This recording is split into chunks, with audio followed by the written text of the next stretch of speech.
Okay, we're recording.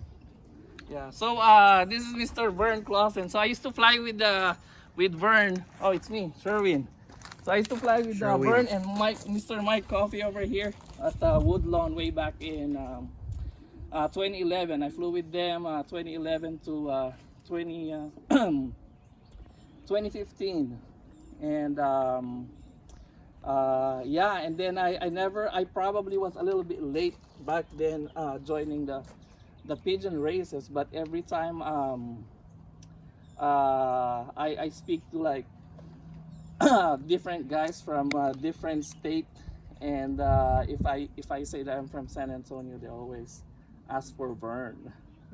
I'm very surprised. I'm like I flew with him, and I know Vern, of course, and I see him every Friday nights, and uh, yeah. So what do you guys wanna So, start? sir, Vern Clausen, it's very nice to meet you. My name is Vincent. So I just want to ask you a couple questions because I'm new with pigeon sports and I really love the pigeons. I love hanging out with them, spending time with them, and like you grew up with pigeons as well. And like how did you get into pigeon sports? Well, I got into pigeons when I was about 9 or 10 years old, 9 or 10? and Okay. I saw them flying in my neighbor's barn. Your neighbors, My okay. neighbor's barn. I lived in the country, and I wanted a couple of pigeons. And my dad said, "No, we don't want any pigeons." But I persevered and stayed after him, and he brought home two pigeons to me, and that started it. So Weren't you from California before? I was from at that time I was in Southern Illinois. Oh, Southern Illinois. Because what I knew from you is you were from California. I was from Before, California for 20 years. 20 Okay, years. California. Okay. Yeah, I had a lot of friends from Oregon, and that's what they knew you from. Like they said that you were from California. So you're Illinois, and then Illinois. I went to school in Nebraska and Missouri, mhm. and then I went into the military. Oh, Thank you for your service, sir. thank you for your service, sir. This is Richard over I here. know. I've met Richard. Yeah. Richard is in the army. Okay. 4 tours. Yeah, that's Two right. tours in Afghanistan, 2 tours in where's that now, Richard? Two in Iraq. In Iraq. Afghanistan. Yeah. So thank you guys for your service. Yes, sir. So tell us your background, sir. Aside from pigeon, outside the pigeon, who's Vern Clausen? Like outside the pigeon raising. What's your background? Well, my background was being raised in the country, Okay. and I was just an old country boy. Mhm. I grew up there, went to school, went to college, went to military, Mhm. came back, and then I moved to California as an educator. Oh, so you teach. I was in education. Education. There, yes. Oh. Then I had an opportunity to be an administrator in Houston, so I moved to Houston. Mhm. And it was a little humid there for me, so I looked for a place Houston. where it was less humid. And San Antonio seemed like a good place. Okay. So I've been here since 1986. 86. Oh, So okay. that's quite a few. Lived right here in this place since that time. And I've flown pigeons all that while. Since 9 years old. Yes, Yeah. yes. There's a lot of pigeons went through my hands. Ah. Oh yeah. So now we're into pigeon conversation. Now, what's your base family? What's your base family of birds? That's gonna be one of my questions. Over the years, that's changed. Mm-hmm. Many years ago, when we were flying distance races, the primary strains were Stasserts and Seons and Bastines. And I used to enjoy that very much. Mm-hmm. But then the Jansons came along, and they had a little more speed than those old distance birds. So everybody wanted the Jansons. But it was still a good time when I moved to Texas. People still enjoyed pigeon flying, and the clubs had a good number of people in them, and it was competitive. And nowadays the clubs are smaller in number, and the emphasis seems to be on one-loft races. And I think that's to the dismay of the pigeon world. So what's your take about what's your take about like one loft? Does it really, kills the pigeon sport as far as like club racing I don't goes? think it promotes pigeon flying. That's my opinion. Right. Most people would disagree with me, but I feel that one loft races discourage pigeon flying in the fancier's backyard. And originally, pigeon flying was a backyard hobby, Yes. and people enjoyed being in their backyard, taking care of their birds, showing their birds off, and sharing their birds. And So- those days are kind of gone forever. So what do you think is like the causes of like the decline of club racing in the U.S.? As you know, like we're from the Philippines, and it's thriving. It's growing industry. It's almost like leveling up with cockfighting over there nowadays. It's called a gentleman's sport, and what seems to be like the factor that's Well, dwindled. in my opinion, there are several factors which discourage pigeon flying in the backyard. And one of them is that there are too many competing activities. The technological age, with everybody having something in their hand that they can play with, Technology. takes away from doing what you're going to do in the backyard. And the second thing is the cost involved. The cost, Years yes. ago, we had a simple little clock that we clocked Right. our birds in. And now, if you're going to be competitive, you have to have a clock that costs around $1,000, a minimum of $1,000.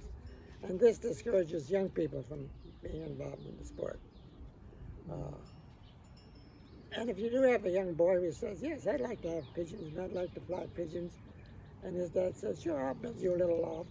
And then he comes along and says, well, I need a clock and I need to buy birds and I need to buy feed. And Dad asks, well, how much is all that going to cost? And that's kind of where it hits the fan, I think. It's too expensive. So Too expensive.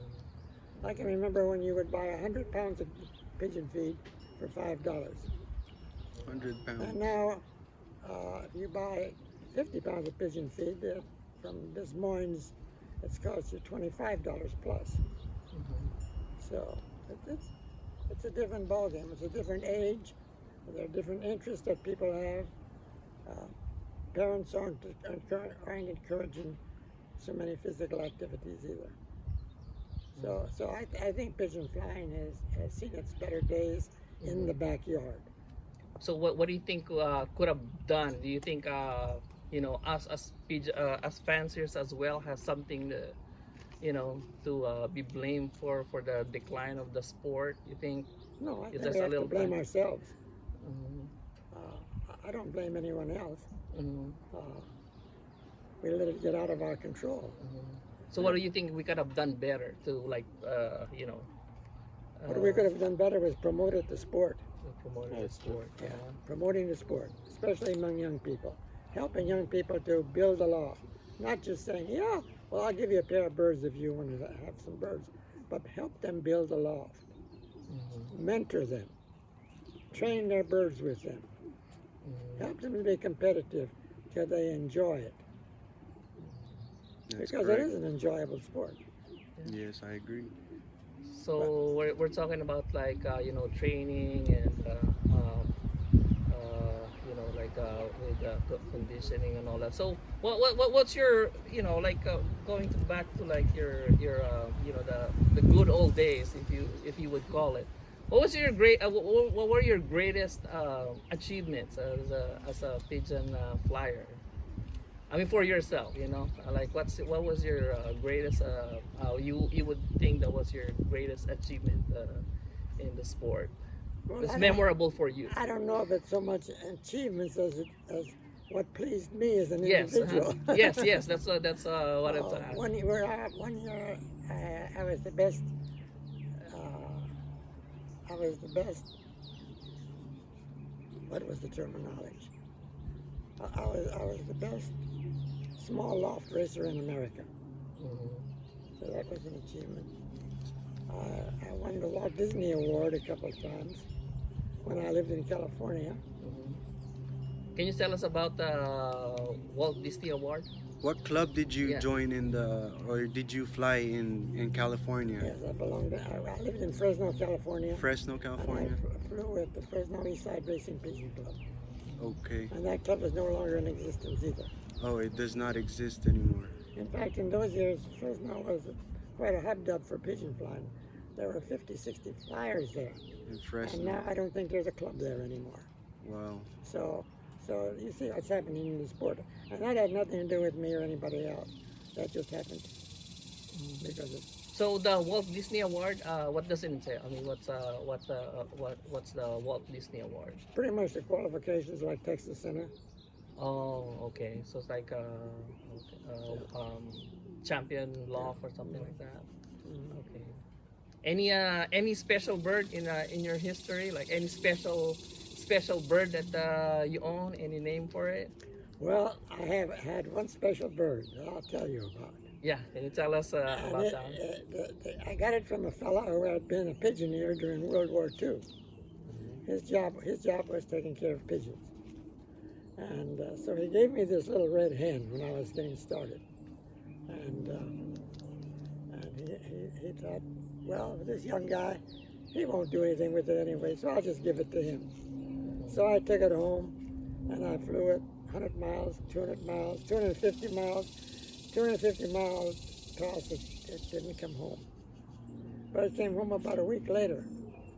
So I thought, well, I'll send it to the 300-mile race. So I sent it to the 300-mile young bird race from Redding, California, and it won the race by half an hour above any other pigeon. That's a lot. So That's a lot. Half an hour. so we went to open the clock, and it was the ugliest little bird you ever saw in your life. It was just nothing that would fit your hand.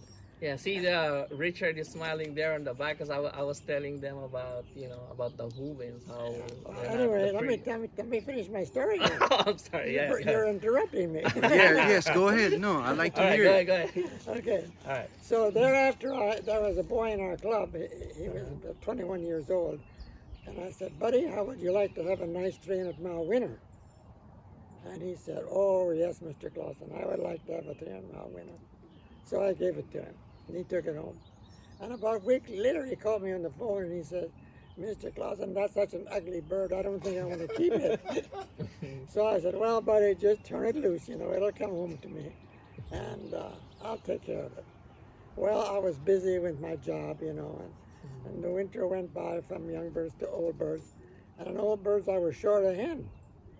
So I said, well, I'll just keep that little red hen and let her mate to one of my birds. Well, during the next 5 years, that little red hen won every race from 100 through 600 twice. Wow. Each race. That was the most fabulous pigeon I've ever owned. And you want to know what it was? I'll tell you the strain. It was Marriott and Delamonte. Oh, some of those old strains like that. We don't even know that. No, you don't Yeah, I Yeah, never yeah, heard of yeah, that yeah, I've heard strain. But it was quite a pigeon. And it finally died in my loft. I had just been in there sitting on the nest, and I touched it. And the next time I went in, she was dead on her nest. Did she have like any, descendants? And she never bred a bird worth flying. Yeah, that's always happens, right? Yeah, A good that's breeder, not necessarily. Tremendous pigeon, but never bred anything. Oh, okay. Yeah, and we were just talking about it, and by the way, I acquired birds from Mr.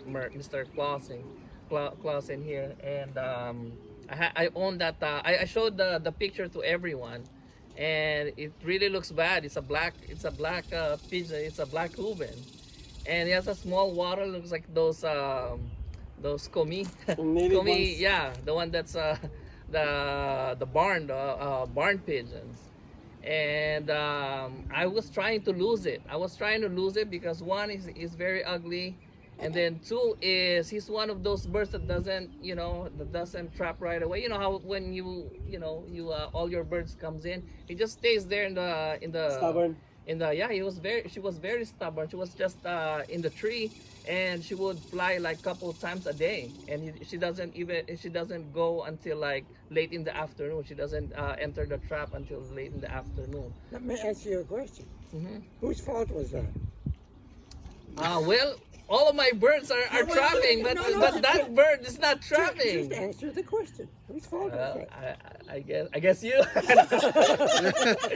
You gave me an ugly bird. No, but let me tell you, yeah. But come the race day, like I would throw. We used to fly west, right? So that's the training that we would do. I would release her down south, like past downtown, because I was trying to lose that bird. But she just keeps on coming home, and when she comes home, she just hangs out in the tree, flies a couple of times a day, and she would go back home at in late in the afternoon.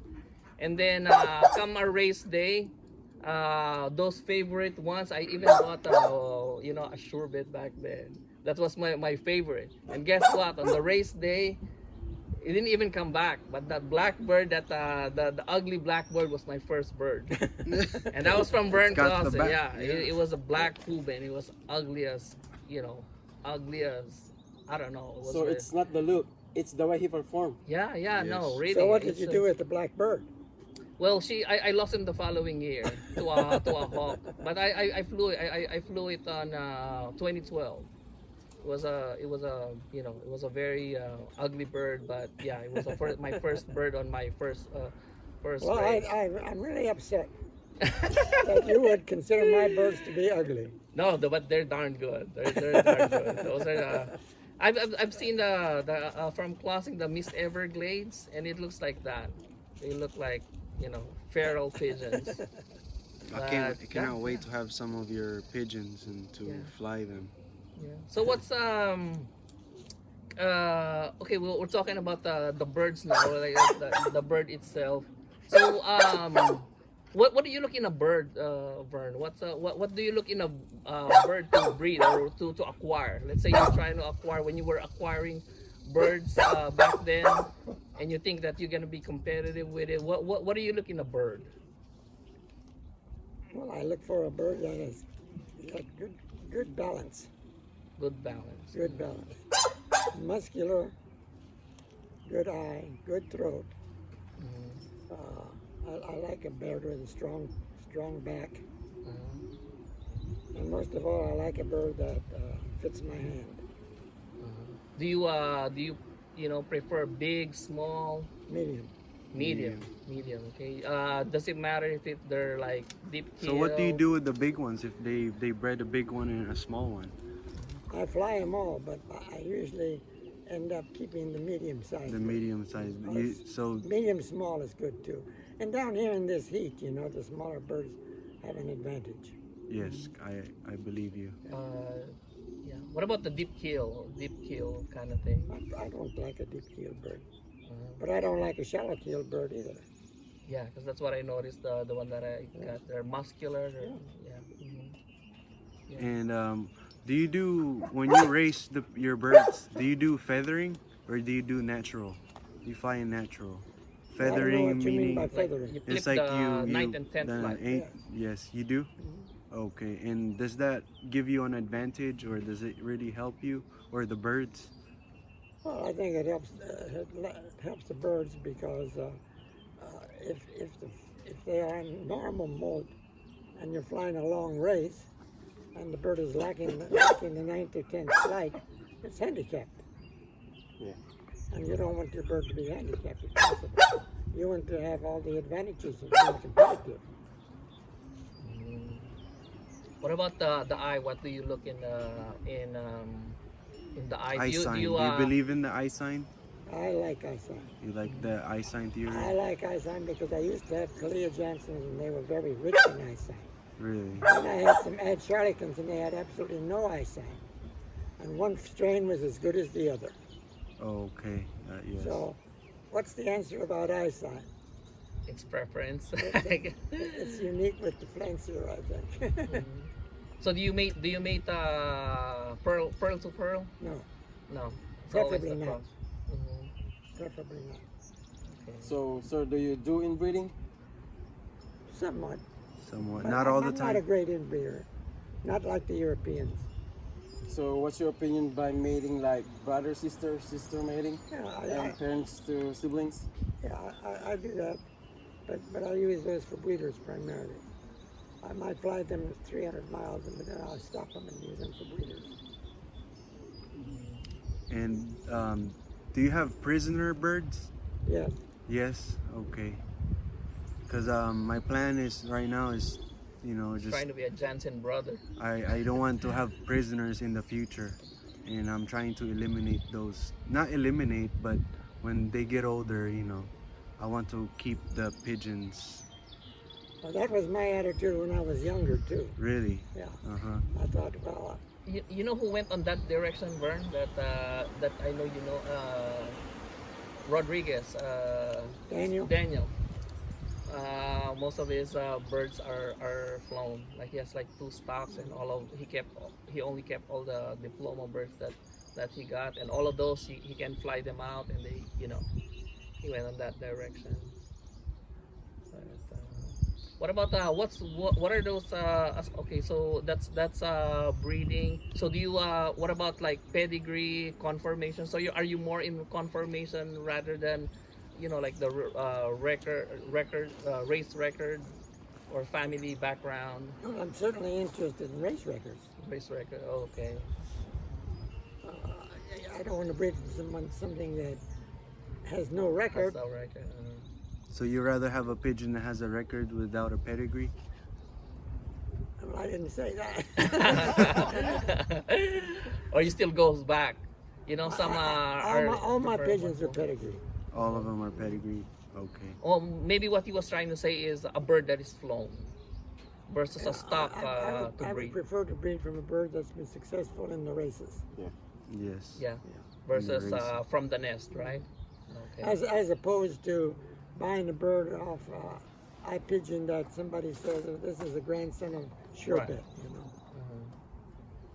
So you do a lot of crossbreeding since you said you don't do a lot of inbreeding. Well, I do some crossbreeding, Some crossbreeding, but about half of my pigeons are of a single strain. same strain. Okay. Can you let's say expound us like because I know you're based now, you're into Hubins, and how do you keep the program? How do you keep the Hubin family? How do you keep the family intact? Well, of course, the family started by being successful flyers, and then as opportunity presented itself, I pick up birds from other fanciers that have also been successful in that strain, and then I keep the strain alive that way. Now, you get to the point, where when you've had birds long enough, you know exactly what you like, and So that's your breeding program. You have any more question about breeding? No? You guys. Yeah. Well, what about so we can move on to the health though. Well, health of the birds. What are the important keys for the health of the birds for you? that's kind of a loaded question. The bird has to be healthy, or it ought to be eliminated. If a bird is sick, you don't want to keep it in your loft, because sickness has a way of spreading. And just to take a bird that's sick and isolate it is dangerous enough, because a lot of these diseases are airborne. And so that means that if you have a bird over here isolated and a whole loft over here, those over here could catch it as well. So if you're not going to keep them healthy, you're in trouble. What about what's your watering program? You know how we have this watering program, what you give them on certain days, and what do you put in your waters in a week? Well, Spilling out the secrets. during the young bird season when we're racing, we have something in the water every day, but it's something different. So we'll just let it go at that. There you go. So do you have the same the racing and the breeders, when you're breeding, they have the same water or no? They have a different program. Different program. Okay, and that's also a secret.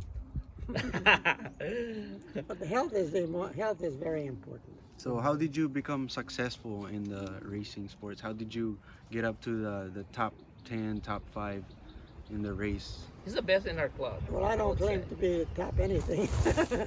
I just say that after you have success, you know, you have the need to want to be successful again. You know, and if you like the birds, you want to take care of them properly. A lot of people like birds, but they don't care for them. They just hit and miss taking care of them. Their diet is inconsistent. The time that they feed in the morning and the evening is inconsistent. Some days they skip altogether. Well, those birds aren't going to perform. Consistency is very important in pigeon flying. You know, especially in racing. You can get by with it a little bit with a loft of birds that are just resting between breeding season. But if you're going to fly to be competitive, you have to be consistent. Like, how often you feed your pigeons, and do you advise to feed them in the morning and feed them in the afternoon? Yes, twice a day. Twice a day. Racers and breeders, so when you're breeding, Everything gets fed twice a day. Twice a day, However, they get different feeds. different feeds. So is it bad if you only feed like once a day? Some people feed only once a day and they're very successful at it. And more power to them. That's just not the way I do it. I like to eat twice a day. Yes, that's right. That's true. Or more. Yeah, more with merienda. yeah. What about the loft? Let's talk about the loft. What are the elements in the loft that you let's try to Especially here educate in, the in Texas, you know, Yeah. the ideal loft here. ideal loft in Oh, that's a filth. Well, in Texas, the ideal loft is to have a loft with a lot of ventilation.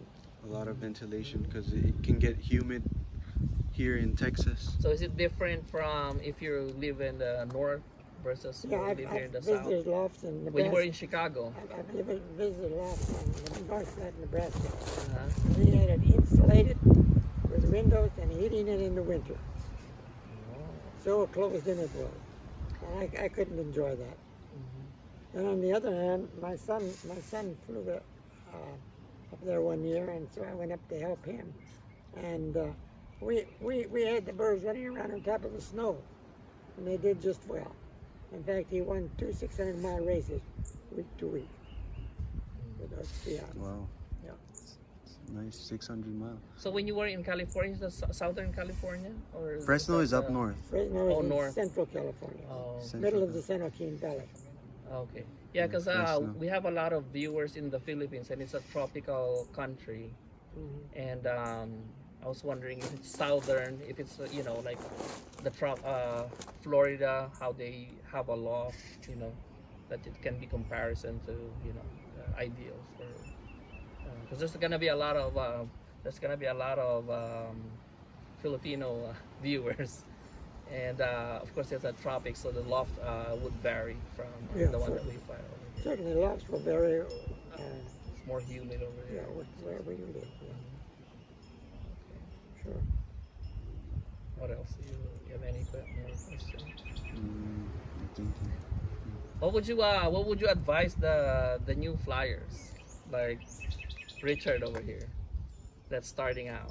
I would advise him to come see me and we'll work together. There you go. There's the invitation there. Yeah. So, do you enjoy the young birds season better or the old birds race? Well, at this point, I fly young birds because well, I'm almost 89 years old, so I'm kind of limited in my ability to move around. Mm-hmm. So it gets to be too much. It's quite a chore to take care of young birds. Young birds. Yeah. So it's harder to take care of young birds. It is. It is. Then It depends upon whether you enjoy it or not. yeah. Okay. You have to teach them. The old birds may have a But if experience. if you enjoy it, Yeah. it's like nothing. Sure. I've enjoyed pigeons all my life. And when I used to work and I'd have tensions on the job, I'd come home and go to my pigeon loft and I'd free myself of all the anxiety that I experienced during the day and Yes. just enjoy myself with my birds. and I still do. I think that's what all fanciers feel. Yeah. Real fanciers, Right. except the like feather merchant Yeah. fanciers. Yeah. Other than that, I think we're all the same. Yeah, well, that's good. I'm The good. bug is there. No matter what you do, it just keeps on coming back. You know, like I started when I was 7, in and out, in and out, in and out. And then when I told my dad, like, what the hell are you thinking? You know, you're old, and well, you know, that's just for kids. Just for kids. Yeah, but it just keeps on coming back. And same as you know, the guys that's here right now. You know, we all started as young kids with birds, and now I'm 40 years old, and here we are, we're with birds still. Well, I think one of the most enjoyable things about pigeon flying is the people that you associate with. That's another thing. You're all like-minded. They become close friends. You respect them, and hopefully they respect you a little too. You know, Yeah. and you get along and you do things together. Yeah. And I find that very enjoyable. Yeah. No, so am I. You know, I mean the age gap. I think I was like, aside from what's his name, Jesse's son back then. Mm. I think I'm the youngest in the club. Yeah. And also the Asian, also Asian guy in the whole combine. But now there's gonna be 3. So no, but I enjoyed those Friday nights. You know, we go back, we go to the clubhouse. We have, you know, we had potluck. We eat together, and then we load the birds. Have a beer or two. Have a beer, 2. A beer like it's bottomless. We have a sponsor, Graham. Graham sponsor as with that what do you call that, Mr. Coffee? Turkey? No, not. He has a special beer like a Brit. Yes, he doesn't know anything beyond Lone Star. No, he has another one. He has Drinks it out of a glass too. yeah, no, he has a One drink out of a can, he drinks it out of a glass. yeah. I don't know, but we have a I know what's his name. Mark Cousin, he makes beer. Yeah, he makes beer. Yeah, he brews him. Who? He brews his the principal guy. Jack. Jack. Yeah, he brews his own beer, and I've tried them. They're good. So yeah, that's our club. Cause I was telling Vince, like, you know, or the other people that I talked to from other state, they just load the birds. You know, they don't really hang. They just, you know, all business with birds. But I said no. In our club back then, we Just have hang fun. out. Yeah, Have fun, hang out with the. talk about Yeah. stuff. And These all are that. your friends. You know? Yes. Yeah. So I have 2 more questions before we go Yeah. and maybe get a tour. The first one, do you believe in motivation, like Oh, motivating absolutely. your birds? You bet. And when does don't. that start? Is it the young bird season or the old bird season or It both? starts when you start feeding the birds every evening. So that's actually a motivation You for bet. them. Water and feed you and teach them to respond to your calling. what are the other motivation that you do? Like, you know, like Well, in young birds, it's minimal. With old birds, there are a lot of motivations. a lot of motivations. Yeah. Okay, and this the last one.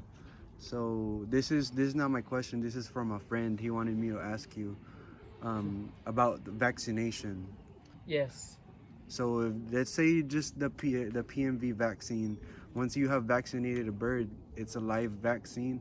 Do they get another vaccine in their entire life, or do they get it every You get year? a booster, but the what people ask is, you know, do The you cycle? Yeah, do you boost them every year?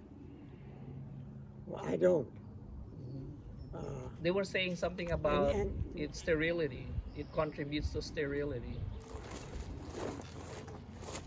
It depends on who you're speaking to.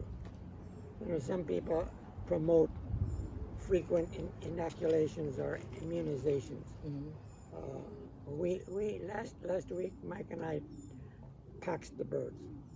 So all the young birds have had their pigeon pox vaccine. Next Monday, they're going to get their PMV. Do you do the 3-week-old vaccination? No.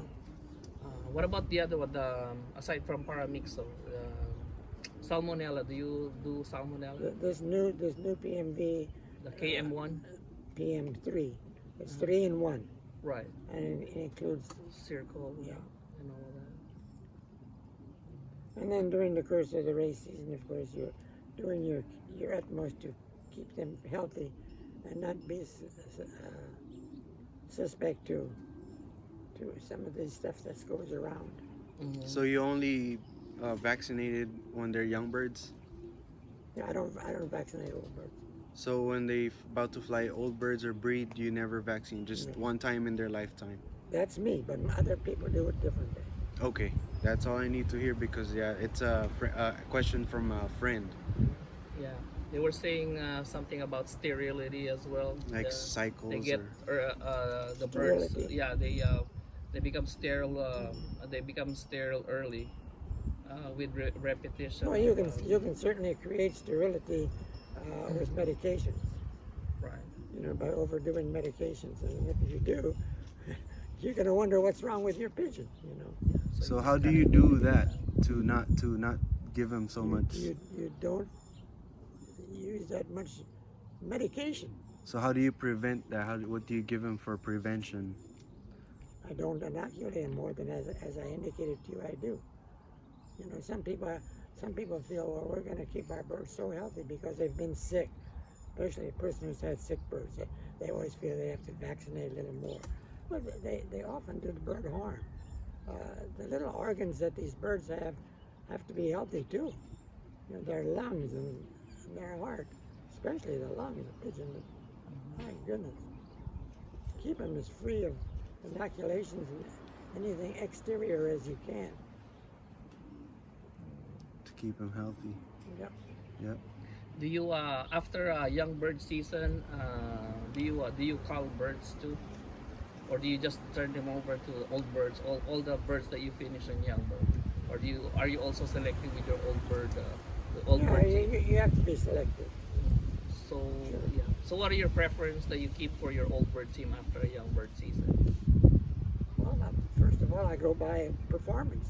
Do you go like percentage? How they perform, like percentage? Performance. Yeah. Performance is important. Handling is important. Yeah, because they were saying Behavior is important. because they were saying that there's like bad young bird performers and they blossom as an old bird. That happens. Yeah. Sure does. Sure does. Pigeon flying isn't as consistent as you'd like them to be. You can have a pair of pigeons that breed you 3 winners in young bird season this year. And so you figure, well, boy, I've got a hot pair. I'll be putting these birds in one loft races and make some money. And they won't breed another good bird. You know, and that happens too. You know, there's no such thing as ensuring that because you have a good hen or a good cock that they're going to reproduce every year. And you know what? You can't look into these little pigeons either and determine what their health is. And that includes their reproductive health. You just don't know. So how do you know when the birds are ready for the race? For the first race? Well, Mike is the trainer at this loft. Mike. I'm too old to train the birds. I don't go on that highway anymore. So I trust him to have them trained so that they're going to do exactly what we want them to do. But first they loft fly Oh yes, we had them out this morning. Yeah, they were out this morning. and before you train them, right? Oh sure. Yeah. So you loft fly a long time before they get out on the road. Again, it varies with people's attitudes. But I like to have birds settling when they're 30 days old. At 30 days old, I like to put them on a landing platform, run them through the traps, get them familiar with what's going on. Some people keep their birds locked up for 3 months before they turn them loose. Yeah. And I don't like that because I think they become wing strong. I think you lose a lot of them. And besides that, it's not normal. Birds like to fly. It's younger the better, and Sure. they like to be out. They don't want to be That's what I locked do up. too. Yeah. I like them younger. Yeah, Instead of younger the some better. wait for a little bit. I don't. Yeah. I don't. Of course, you know, if people are flying old birds, they might say, well, I'm not going to release my birds until the old bird season is over. Then they might hold them a month. But I don't even like that. So when do you do the feathering? When do you get their May. flights? Mother's Day. On Mother's Day? Oh, okay. We did it on Mother's Day. We So, cut but their- when their wings are gone, do they still fly? Yeah. Do you cut them When- first? When we cut the flights, we don't cut them way down. We cut them Tip. just near the tip, like in 3/4 of an inch to an inch. Because once the quill is broken and air is exposed to it, the quill will die. Okay? And so you wait for 10 days before you pull that flight because it won't injure the bird, then there'll be no pain to it. You pull the ninth flight first, right? You That's pull- right. Yeah, that's what I You exactly do the what ninth you flight did. first? Yes, and then when it's halfway out, So are you gonna be able to train when Yeah. even though they're like that? They'll fly when they're like in one flight, yes. Yeah. And we wait till that ninth flight is out about Out, 3/4 yeah. of the way, Mhm. and then we then you pull pull the the 10th 10. and permit them to continue to fly. So there's no shutdown, you know. you There don't there shut is them. no shutdown. Okay, good to know. And some people That's people what I do, Yeah. you know. And do you, some people they take all the tails out. Yes. Do you do that as No, well? I don't, but that's good. That's good. Yep. Okay. Yeah. Do you have any all the seasons? Have you tried the darkening and lighting No. system? You just No. go natural. And I don't find fault with it either. I just haven't done it. I haven't had to. You know, you do what you have to do to be competitive, and I haven't had to do that. And when it works, you stay with it. That's right. Right. I remember Mother's Day. Well, Okay. that's just me, you know. Yeah. That's what I do too. I mean, I Yeah, never. he's did the one that before told me until- when I started Yeah. to do that, and I did it, and it worked. Well, you're flying with New Braunfels? Yes. Yes. New Braunfels Club. Yes, sir. Almost with what's that Bulverde, and then he moved to. He used to do part-time job with Bill Miller. Oh, He used to clean his loft. Yeah. did you? Oh. Yeah. Well, if you're a disciple of Bill Miller, you ought to. You ought to You shouldn't have allowed him to get inside the property. Go in. but to be a disciple of Bill Miller isn't all bad. No. Yeah, he used to work part-time. You know, just a small gig for him. Yeah, that's good. That's So- good. Are you guys ready? Yeah. Yes, Can sir. we get a tour? Can you show us the logs? And and- show us your birds. I'm afraid that what you're going to do is say, see how dirty his lofts are. Nah. Oh, you know what? Yeah, before we do that, are you more of the type of clean loft type, or because there's there's like Well, debates the out Hoobins, there. they're always clean. Yeah, there are debates about Because like I've saw being their videos. clogged, The yeah, YouTube, being so the clean, Hoobins. and the immunity that you build as long as the loft is dry. So which one are you?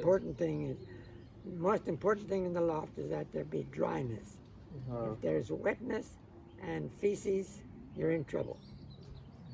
So you're clean. You're on the clean side of the fanciers. Absolutely. It may not be clean insofar as cleanliness is concerned, but they're dry.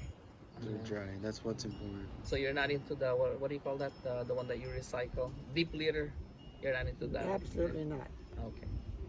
All right. Absolutely not. Now, deep litter is all right if you're a lazy guy. I knew a guy in Portland, Oregon, who practiced deep litter, and it was this deep in there. And I'd get after him. I was like, my gosh, how can you stand this? And he says, it's dry. It's dry, as long as it's dry. And in Portland, that's a wet climate. You know, A lot of people knows in Portland, and in Oregon area. I'm sure you know Barry. Barry Van, No, Barry Barry Drovey. Drovey. There you Oh, go. yeah, I used to talk to his son, and Barry Drovey. I just sent him 10 birds. oh yeah. So you're still connected with him, yeah. His son has been asking about you. Then I talked to somebody. I've never dealt with his son. He's sent me some messages on Facebook, but I'm not into Facebook. I don't. There's also a successful guy in Minnesota, and his what you call this, his primer. I mean his foundation. I saw your I saw a WRPC Oh, with some Kalia and Kalia in it. So I don't know if it's yours. well, probably was if it was WRPC, but it didn't have to be. Mhm. A lot of people in WRPC had Clea Jensen. And you know what I noticed too is that you think our the Texas bird or San Antonio birds are compatible are the same kind of birds that they fly in Minnesota. No, They have I different see a courses, lot. I see a right? lot of you know SAL and NBC banded birds in the pedigrees of you know the guys in Minnesota that flies well. Flies well. the pigeons north of us are a bigger bird than what we fly down here. Yeah, like Because it's hotter. That's what I noticed. I lost like big Lund. birds. I lose big birds. That's what I noticed, do you and, call and that that's guy? why I tend to keep medium birds Yeah, like, over what's the his years. name? What's the bird that I gave you? The red check. The red check. Oh yeah, that one. Yeah, the guy that has that, his foundations are Muleman's, and it's NBC and SAL banded, Hmm. and Lone Star. Lone So Star. I I don't Well, thought, know. well, are they Mulemans compatible? were popular around here for a while too, but they didn't really last. They were a bigger bird. Yeah, big heads, big waddle. They were pretty birds. They're very. Mulemans. All right, well let's go All check right, out. are you ready for the field trip? All right, can you show us the Loft Woodberry?